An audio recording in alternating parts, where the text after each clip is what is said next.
Welcome to Evoke Tech Talks, a podcast series for technology and business that aims to bring digital insights, trends, and best practices in real business scenarios.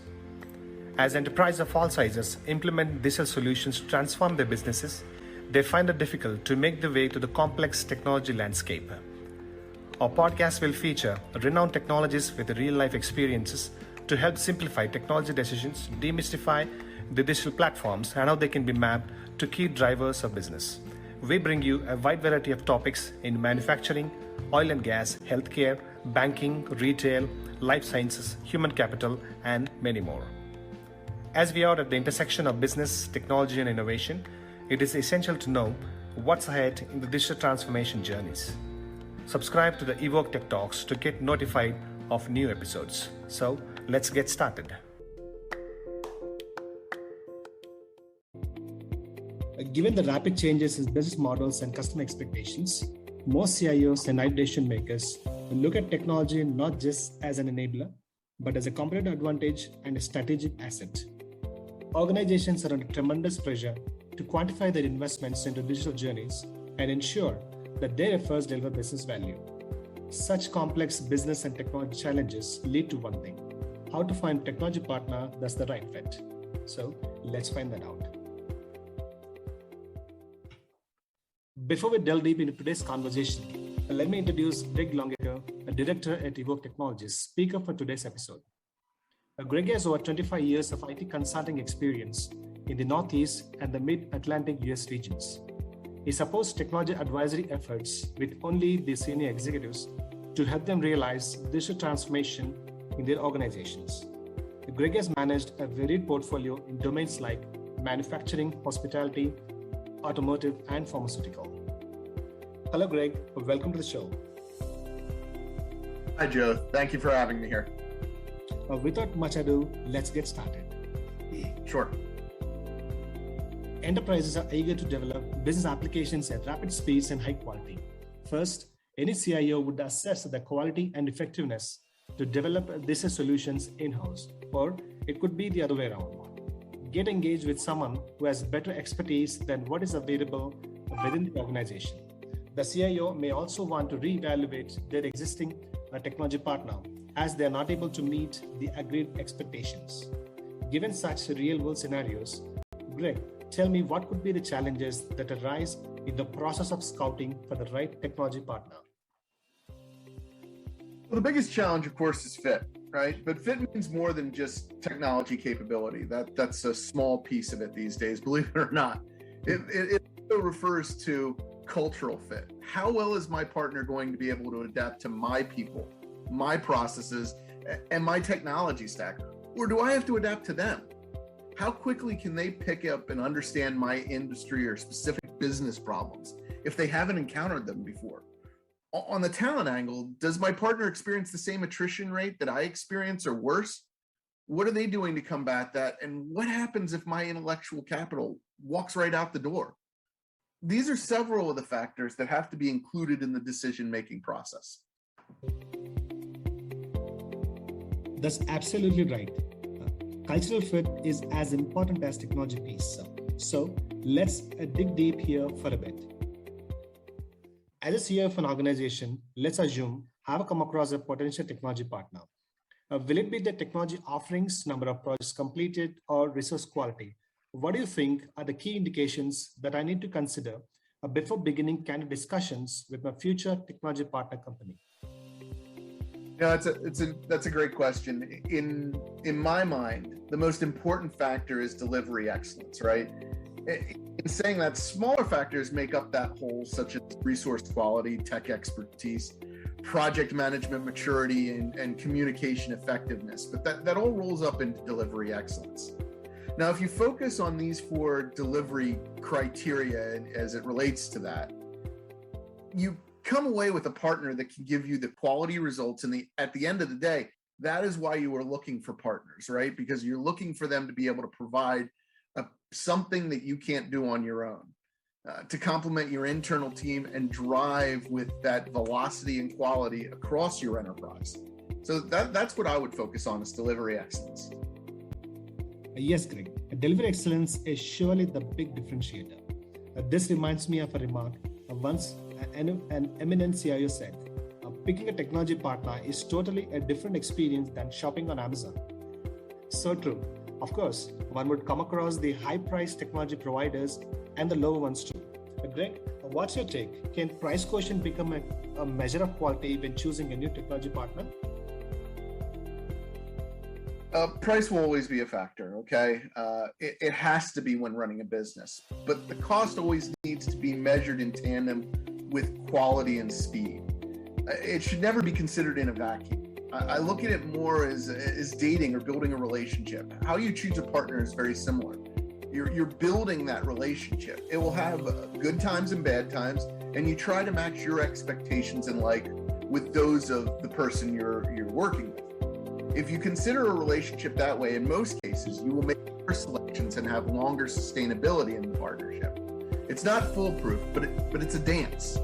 And that's how I approach it. Let me give you an example too from a recent customer. What we had was a customer that was working with a very large organization, one of the big ones, and you would think that they would have been satisfied by them, but not true, because they weren't providing everything that they were needing at that time, and they felt like because they weren't a large engagement, they felt that they weren't getting the best out of the situation.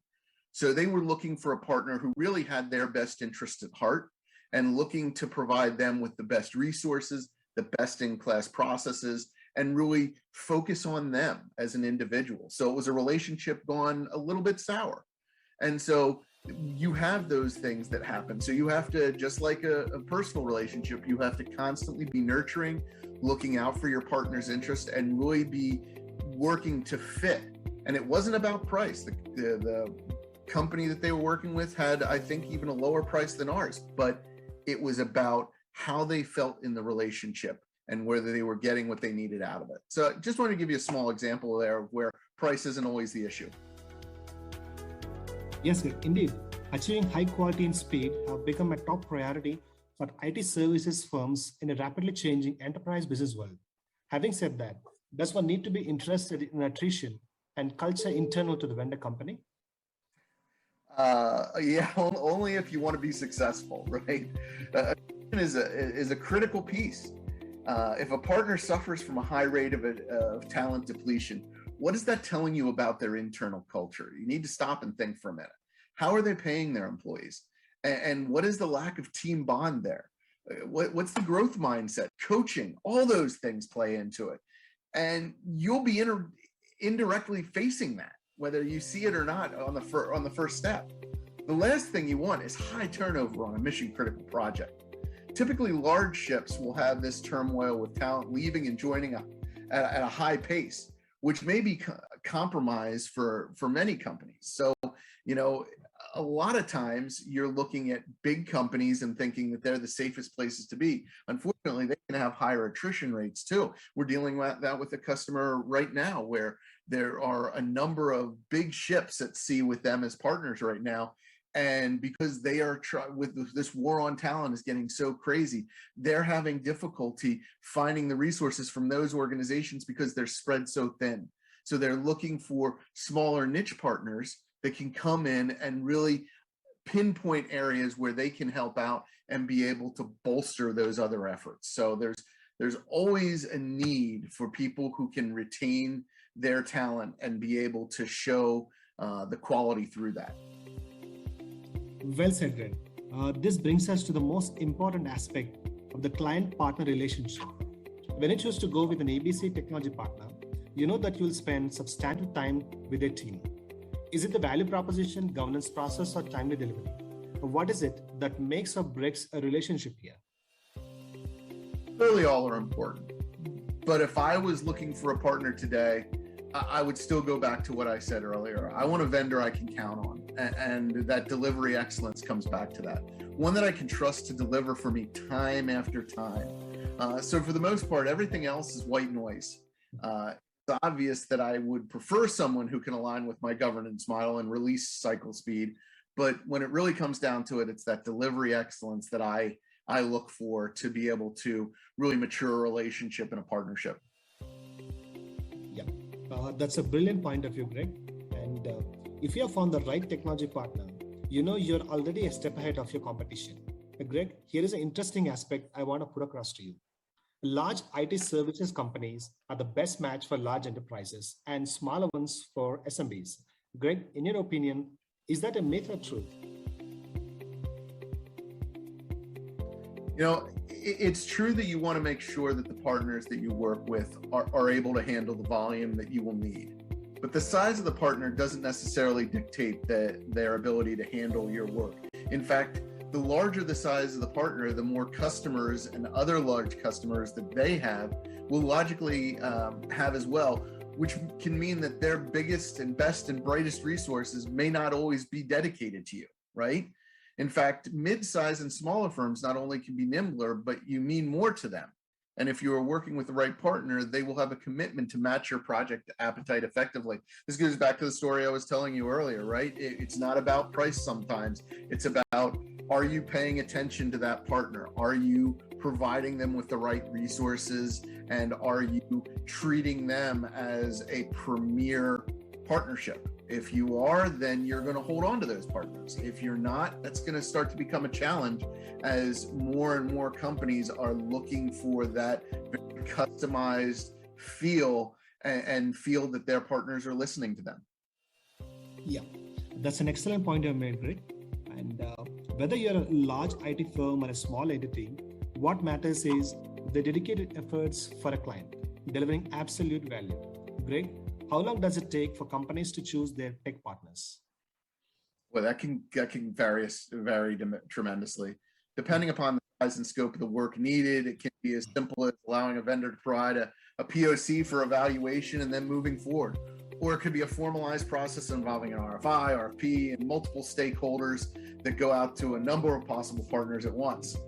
Whether or not it's a formalized process or a simplistic process, the important facts that you are hoping to analyze all need to be met and satisfied. So what I would tell you is that game plan needs to be clearly outlined on the front end, and regardless of the size and scope of that game plan, as long as it's honed and it's agreed upon by all the parties that are going to be involved, that's what you need to make sure is taken care of first.